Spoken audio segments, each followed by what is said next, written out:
Assalamualaikum warahmatullahi wabarakatuh. Halo teman-teman semua, dengan aku Uti Asya. Kali ini kita akan belajar mengenai Internet Gateway.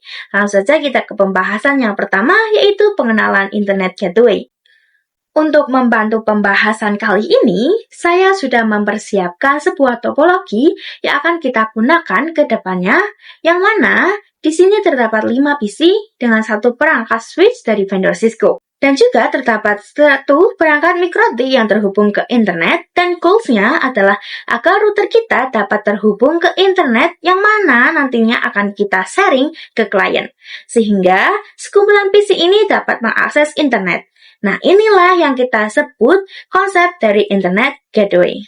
Kemudian kita bisa langsung mengimplementasikan saja ke environment Peanut Lab kita.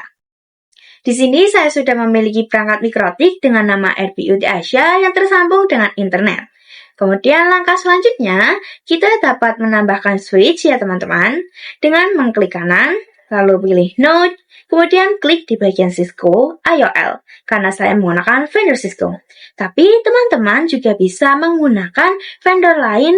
Nah, untuk mencari image perangkatnya, teman-teman dapat mengunjungi sebuah website LedHub, atau teman-teman dapat mengklik link yang saya letakkan di description box. Sekarang kita akan fokus kembali. Di sini untuk namanya kita bisa ubah menjadi SV Cisco. Dan pada bagian icon kita ubah menjadi switch dengan cara teman-teman dapat mengetikkan switch di kolom pencarian. Kemudian saya akan gunakan icon yang biru ini, lalu klik select. Selanjutnya, untuk Ethernet saya pilih 2, karena untuk masing-masing Ethernet memiliki 4 port.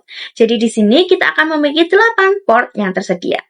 Kemudian kita bisa save, dan selanjutnya kita bisa tambahkan PC client dengan klik kanan, lalu pilih virtual PC yang sudah tersedia di Peanut Lab. Di sini kita akan menambahkan 5 PC sekaligus. Kemudian kita scroll lalu klik save. Nah, karena di sini namanya tidak beraturan, kita dapat mengubahnya secara manual satu per satu.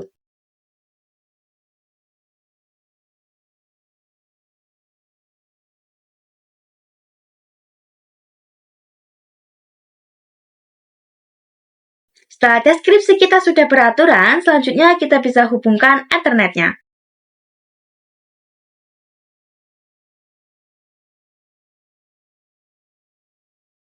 Nah, untuk saat ini, kita sudah selesai mempersiapkan topologi yang akan kita gunakan. Yang kedua adalah tahapan konfigurasi. Setelah memahami konsep Internet Gateway, selanjutnya kita juga perlu memahami mengenai tahapan-tahapan yang dilakukan dalam konfigurasi. Salah satunya adalah tahapan NAT. NAT yaitu Network Address Translation yang memiliki fungsi mentranslatekan IP private menjadi public. Jadi, untuk membangun sebuah jaringan lokal, semua PC yang tersedia memiliki IP private. Sedangkan, syarat utama dapat mengakses internet adalah menggunakan IP public. Maka, saat PC tersebut ingin akses internet, ia akan melalui router yang bertugas untuk menerjemahkan IP-nya menjadi satu IP public, sehingga dapat mengakses internet. Pada tahapan NAT tersendiri, kita akan melakukan konfigurasi pemilihan chain, serta out interface dan juga pemilihan action. Yang kedua adalah WAN. WAN sendiri merupakan singkatan dari Wide Area Network, yaitu koneksi antara router MikroTik dengan ISP penyedia internet. Pada WAN, kita akan melakukan konfigurasi DHCP client, karena yang bertindak sebagai DHCP server adalah ISP. Jadi, kita akan melakukan DHCP client jika ISP menyediakan DHCP server, sehingga nanti MikroTik akan mendapatkan IP secara otomatis. Kita juga dapat melakukan konfigurasi secara manual, yaitu apabila ISP tidak menyediakan DHCP server, maka agar MikroTik kita memiliki IP, kita perlu memberikannya secara manual. Yang ketiga adalah LAN, yaitu Local Area Network. Di sini kita akan fokus pada cakupan komputer satu dengan komputer lain. Pada tahap konfigurasi LAN, yang akan kita konfigurasi adalah IP address dan DHCP server. Jadi, saat MikroTik kita connect dengan ISP, maka ia bertindak sebagai client karena mendapatkan internet dari ISP. Namun, pada MikroTik dengan cakupan LAN, maka dia bertindak sebagai server, yaitu memberikan atau sharing internet ke PC client. Ketiga adalah konfigurasi WAN dengan metode DHCP client. Seperti yang sudah disinggung sebelumnya, kita akan melakukan konfigurasi WAN dengan metode DHCP client dan manual. Untuk pertama-tama, kita akan fokus terlebih dahulu pada metode DHCP yang dapat kita lakukan secara CLI dan Winbox. Pertama-tama, kita bisa start perangkat mikrotiknya terlebih dahulu. Dan di sini saya akan konfigurasi menggunakan user yang sudah saya buat sebelumnya, yaitu Uti Asia dengan grup Vo. Oke, kita masuk ke terminalnya. Dan di sini saya login dengan Uti dan password 123. Nah, secara default kita sudah mendapatkan IP DHCP client. Kita cek dengan perintah IP DHCP client print.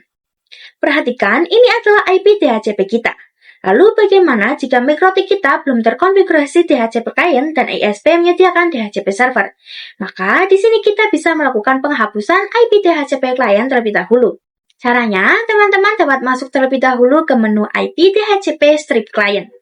Nah, di sini karena IP-nya berada di number 0, maka langsung saja kita berikan perintah remove number sama dengan 0. Dan begitu IP-nya sudah terhapus. Selanjutnya, kita bisa kembali ke menu awal dengan slash. Kemudian kita dapat mengecek interface mikrotik kita dengan interface print.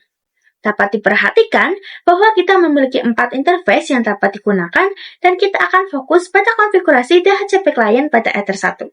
Oke, kita coba konfigurasikan dengan mengetik IP DHCP strip client add interface sama dengan Ether 1 dan disable sama dengan 0. Setelah di-enter, dan saat kita cek dengan IP address print, maka untuk Ether 1 sudah mendapatkan IP DHCP client. Nah, perlu diketahui bahwa ketika kita mengkonfigurasi DHCP client, maka secara otomatis kita juga mendapatkan parameter gateway, DNS, dan juga IP DHCP. Di sini bisa kita cek di IP DHCP strip client print detail. Perhatikan, di sini kita sudah mendapatkan ketiga yang saya sebutkan, yaitu gateway, DNS, dan IP address itu sendiri. Selanjutnya, kita akan coba konfigurasikan melalui aplikasi Winbox. Di sini kita hubungkan dengan mikrotik menggunakan MAC address dan lakukan login. Kemudian, klik connect. Lalu kita pilih menu IP dan klik di bagian DHCP client. Di sini terdapat IP DHCP yang kita dapatkan dari konfigurasi secara CLI sebelumnya. Sebelumnya, kita dapat menghapus IP ini terlebih dahulu, kemudian kita bisa klik di tanda plus, lalu pilih address yang akan kita konfigurasikan di bagian interface. Seperti sebelumnya, kita akan gunakan Ether 1. Dan jangan lupa untuk DNS dan NTP kita checklist. Jika sudah, kita bisa pilih apply, maka kita bisa lihat pada bagian status bahwa kita mendapatkan parameter gateway, DHCP server, dan juga IP address DHCP client. Nah, di sini teman-teman perlu memperhatikan di bagian IP gateway dan DNS, tepatnya pada titik terakhir karena nantinya akan kita butuhkan. 4. Konfigurasi WAN dengan metode manual. Setelah mengkonfigurasi secara DHCP, maka sekarang kita akan melakukan konfigurasi secara manual. Dengan syarat, ISP tidak menyediakan DHCP server sehingga mikrotik dapat melakukan konfigurasi manual. Seperti sebelumnya, kita juga dapat melakukan konfigurasi dengan dua cara, yakni CLI atau terminal dan GUI atau melalui aplikasi Winbox. Lalu langsung saja kita coba untuk yang CLI terlebih dahulu. Nah, karena sebelumnya saya sudah konfigurasi IP DHCP pada Ether 1, maka di sini kita akan hapus IP tersebut terlebih dahulu. Caranya sama dengan sebelumnya, yaitu dengan masuk ke menu IP DHCP strip client terlebih dahulu.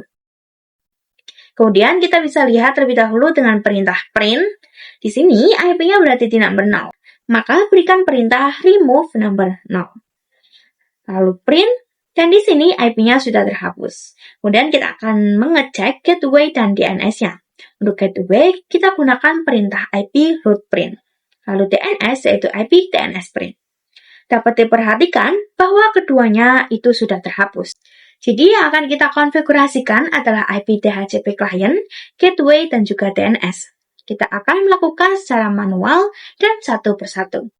Oke, langsung saja kita konfigurasikan IP-nya terlebih dahulu pada terminal dengan mengetikkan IP address, address sama dengan, misalnya adalah IP-nya adalah 192.168.92.136/4. Kemudian interface-nya sama dengan Ether 1. Lalu kita cek IP address print, maka di sini IP-nya sudah terisi. Kemudian kita pastikan bahwa IP-nya sudah bisa ping ke ASP-nya. Jika teman-teman ingat, saat melihat informasi detail mengenai DHCP client, di sana terdapat IP dari primary DNS atau gateway yang berakhiran .2. Nah, di sini saya langsung saja ketikkan ping 192.168.92 dan titik yang DNS tadi. Oke, di sini saya sudah berhasil ping ya. Selanjutnya, kita konfigurasikan default gateway-nya. Kita ketikkan IP root at gateway sama dengan 192.168.92. Kemudian kita cek IP root print. Nah, di sini address-nya sudah ada. Dapat diperhatikan di sini terdapat huruf A dan juga S, yang mana artinya A adalah aktif dan S adalah static. Selanjutnya kita bisa coba ping 8.8.8.8. Oke, di sini kita sudah berhasil. Dan langkah selanjutnya, kita bisa konfigurasikan DNS-nya dengan mengetik IP DNS set server sama dengan 8.8.8.8. Kemudian kita cek IP DNS print, maka di sini sudah terisi. Kita coba untuk ping google.com. Perhatikan di sini sudah berhasil. Yang selanjutnya, kita akan mencoba mengkonfigurasi DHCP dengan Winbox. Yang pertama, kita konfigurasikan IP-nya terlebih dahulu. Kita ke menu IP dan pilih di Addresses. Di sini untuk IP address satunya kita hapus terlebih dahulu. Kemudian kita klik Add atau tanda plus, lalu masukkan IP-nya yaitu 192.168.92.136/24. Jika sudah, kita klik Apply dan disusul klik OK. Selanjutnya, kita konfigurasi default gateway. Kita masuk ke menu IP, kemudian pilih Routes. Nah, yang AS ini adalah hasil konfigurasi di CLI. Jadi kita hapus terlebih dahulu. Kemudian di sini kita klik Add, lalu di bagian address kita biarkan 0. Kemudian untuk gateway kita isikan dengan IP yang sama dengan di terminalnya. Lalu klik Apply dan OK. Untuk konfigurasi DNS, kita klik menu IP dan klik lagi DNS. Nah, di sini sudah terisi 8.8.8.8. Yang lainnya kita biarkan by default, lalu kita bisa klik Apply. Kemudian kita bisa cek di terminal, lalu ping 8.8.8.8. Nah, di sini sudah berhasil ping. Artinya kita telah berhasil mengkonfigurasi WAN dengan cara manual. 5. Konfigurasi LAN. Di sini kita akan mengkonfigurasi IP address yang mengarah ke klien, yaitu Ether 2. Kita juga akan mengkonfigurasi DHCP server. Goals dari DHCP server sendiri adalah laptop-laptop yang terhubung ke Mikrotik dapat memiliki IP secara otomatis. Jadi, Mikrotik kita akan berperan sebagai DHCP server. Langsung saja kita bisa praktekkan pada aplikasi Winbox. Di sini kita akan konfigurasi IP address yang mengarah ke klien, yaitu Ether 2. Kita juga akan konfigurasi DHCP server. Dengan goals dari DHCP server sendiri adalah laptop-laptop yang terhubung ke Mikrotik dapat memiliki IP secara otomatis. Jadi, Mikrotik kita akan berperan sebagai DHCP server. Langsung saja kita praktekkan pada aplikasi Winbox-nya. Kita konfigurasikan IP address-nya terlebih dahulu dengan mengklik menu IP, lalu pilih Addresses. Nah, di sini saya sudah memiliki IP dengan Ether 2. Jika teman-teman masih kosong, maka bisa ditambahkan saja dengan ketentuan Ether 2. Kita konfigurasi DHCP server di menu IP dan DHCP server. Di sini kita klik di bagian DHCP Setup. Pada bagian Interface, ubah menjadi Ether 2, lalu klik Next. Selanjutnya, kita pastikan IP network yang ada di Ether 2 sudah benar, lalu klik Next. Dan di bagian IP address gateway, pastikan sudah sesuai dengan Ether 2. Lalu kemudian kita klik Next lagi. Kemudian ini adalah address yang akan kita dapatkan dari klien. Kita Next. Untuk DNS servernya adalah 8.8.8.8. Kemudian Next saja. Nah, pada bagian lastan kita Next saja. Kemudian klik OK. Selanjutnya adalah kita akan melakukan pengujian pada kliennya. Pada Pinet Lab, kita nyalakan switch dan PC-nya.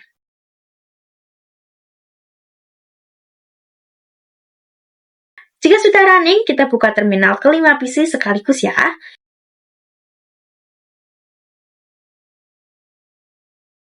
Pada terminal PC 1, kita ketikkan show IP, lalu enter.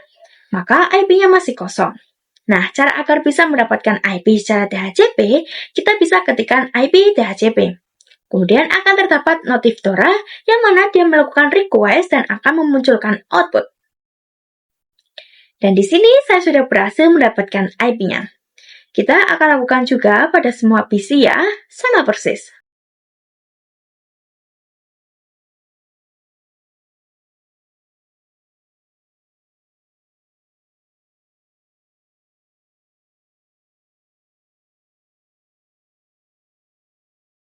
Maka di sini semua PC kita sudah memiliki IP DHCP semuanya. 6.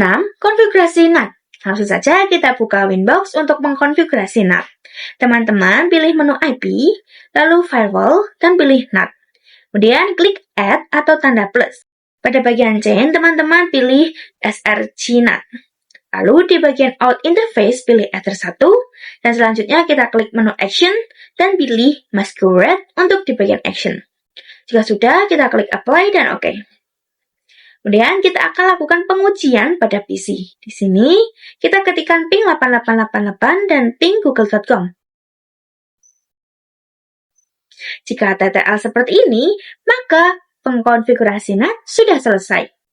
7. NAT tricks. Di sini kita akan belajar mengenai suatu trik di mana kita dapat melakukan setting hanya VPC 1 yang dapat mengakses internet. Lalu saja kita implementasikan pada aplikasi Winbox. Di sini pilih menu IP, Firewall, dan pilih NAT. Pada bagian address, kita isikan IP milik VPC 1. Kita bisa cek terlebih dahulu pada terminal VPC 1. Nah, IP tersebut kita masukkan ke dalam kolom SRC address. Jika sudah, kita klik Apply dan OK. Kemudian kita lakukan pengujian untuk mengakses internet di VPC 2 yang mana PC tersebut tidak mendapatkan akses. Kita ketikkan Show IP. Di sini dia mendapatkan IP yang berbeda. Kalau kita coba ping google.com, maka akan muncul output gagal seperti ini. Kita pergi ke Winbox lagi. Akan tetapi, jika kita checklist di bagian ini, artinya selain IP tersebut, maka dapat mengakses internet. Sekarang kita coba untuk ping google.com di VPC 1. Di sini tidak berhasil ya, yang artinya VPC 1 sudah tidak memiliki akses ke internet lagi. Sedangkan jika kita coba di VPC lain, tentunya akan berhasil. Di sini kita coba di VPC lainnya. Dapat teman-teman perhatikan bahwa di sini ping google.com berhasil di VPC lain. Sampai di sini saja untuk materi mengenai Internet Gateway. Saya mengucapkan terima kasih untuk teman-teman yang sudah menonton hingga akhir. Wassalamualaikum warahmatullahi wabarakatuh.